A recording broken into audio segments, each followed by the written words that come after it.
Well, private wealth advisor Will Rogers, he spoke to us about this topic. I'm just kidding. Starting off with a clean slate and creating a plan for the money milestones you hope to reach can help you hit the ground running next year. Take a look at this. All right, we are joined by certified financial planner Will Rogers to discuss getting 2023 off to a good start. Will, thanks for joining us this morning. Good to be here. Good to be here. All right, this new year, how can we get these good intentions rolling, so to speak? If it was easy, everybody'd be doing it. So there's several steps from envisioning the future to getting specific action steps in place. And so I'm sorry, I don't have it's just that. There's a lot to it. And I figure let's talk about the different steps that the viewers can actually put into place to make things happen. So what's your first suggestion here? Well, the very first one really is daydreaming and envisioning that future that you would like to have. Well, I can do that. Have that and try to be as specific as possible, but while being practical. But really, truly, okay, if you're going to live a better life, what does that better life look like? Okay, well, let's talk about that. Daydreaming is one thing, but how specific should your daydreaming vision be? I really think there should be a timeline and a location and almost where you can really see this is what's going to happen and here's how it's going to work day to day. So rather than a destination of your goals, think of it, here's how you're going to be living your life. And what does your life look like? So if, I've wanted to lose weight for years. It's a constant struggle of mine. But trying to envision myself, okay, if I'm healthier, if I'm in better shape, what are some of the things that I can do? And one of the benefits that I've had from that is I'm still in physical, I've got the physical ability to keep up with my grandkids. So, I'm too heavy, but, I still got some moves. So when we're looking at our visions in the big picture, what goals should we tackle first? How do we go about deciding that? It's up to you to prioritize, but prioritizing is crazy important.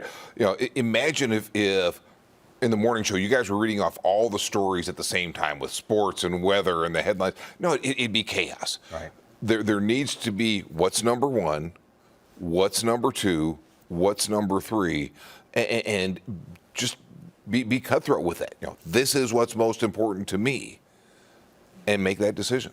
Should you give yourself deadlines on this? Absolutely.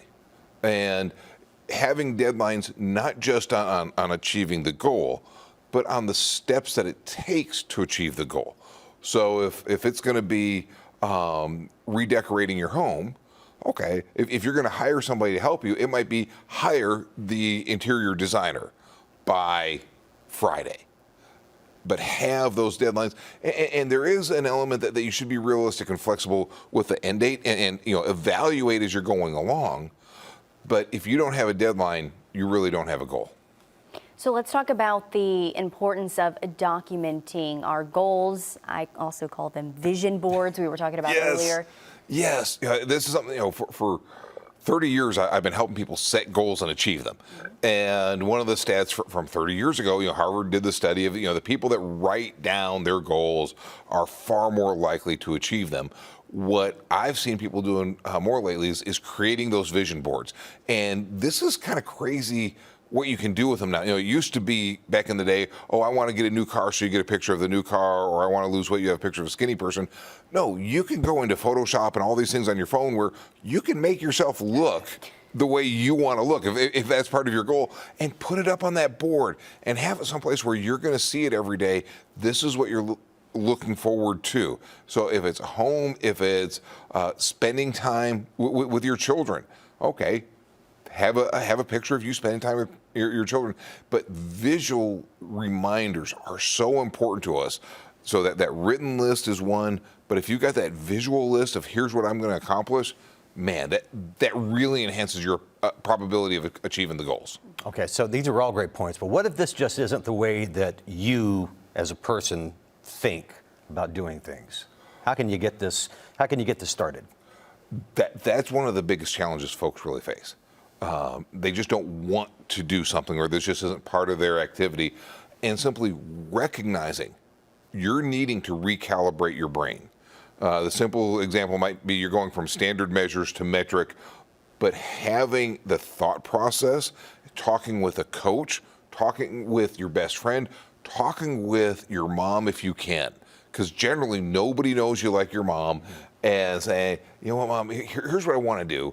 You know how I normally think. How would you go about thinking about this differently? How would you go about retraining my brain? You can have a phenomenal conversation. And again, it might be mom, it might be your friend from way back when, but having that really heart-to-heart conversation, how would I retrain my brain? And then writing it down and making it happen. All right. Well, where can people go for more information?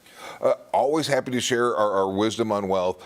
Visit our website, www.wrogers.info. A lot of W's there. Or give us a holler, 706-312-2000 is our phone number. Folks need to call that. Picture yourself, skinny you, in a Lamborghini, and get yourself into 2023 the right way. Mansion. Will Rogers, appreciate it. Thanks for the info. Love it.